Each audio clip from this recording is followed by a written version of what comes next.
Before we try problem 7c, let's quickly review the steps for substitution. Step 1 is to find a variable that's alone. Step 2 is plug it into the other equation to replace that variable. Step 3 is solve what you get. Step 4, plug in the answer you've just found to find your second half of your solution. And then finally, step 5, write it as an ordered pair x, y. So, taking a look at problem 7c, our two equations here are y minus 4x equals 3 and 2x minus 3y equals 21. Now, many of you are probably starting to look at this problem looking for the variable that's alone, and we've got a bit of a problem because we don't have any variables that are alone.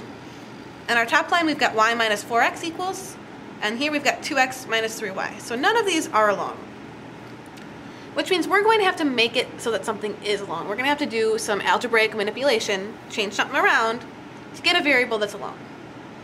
When you do this, you always want to start with the variable that's closest to being alone. So the closest thing we have to being alone is this y, because at least it doesn't have a number in front of it. So I'm going to rewrite that top equation, y minus 4x equals 3. Now, if I want this y to be completely alone, I need to get rid of a minus 4x.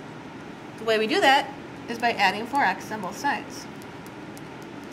When you do this step, be careful not to combine terms that are not alike.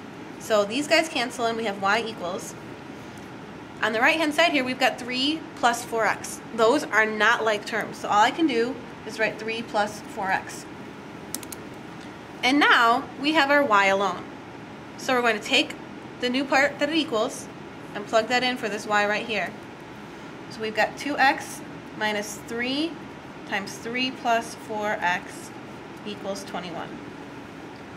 Remember, if you've got a number in front of the one you're plugging into, you've got to put what you're plugging in parentheses and distribute. So that's going to be our next step. 2x will stay the same. Negative 3 times 3 is minus 9. Negative 3 times positive 4x is negative 12x equals 21.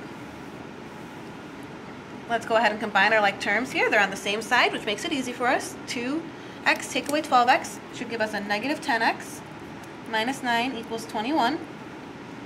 Plus 9 on both sides. I'm going to go ahead and move up to the top here so I don't get cut off by my video. Negative 10x equals 21 plus 9 is 30. And then divide by negative 10. So we should be getting here x equals negative 3. Then the next thing we need to do is take this, pick one of our equations and plug it in. So I'm going to pick the bottom equation, I think. 2x minus 3y equals 21. 2 times negative 3 minus 3y equals 21.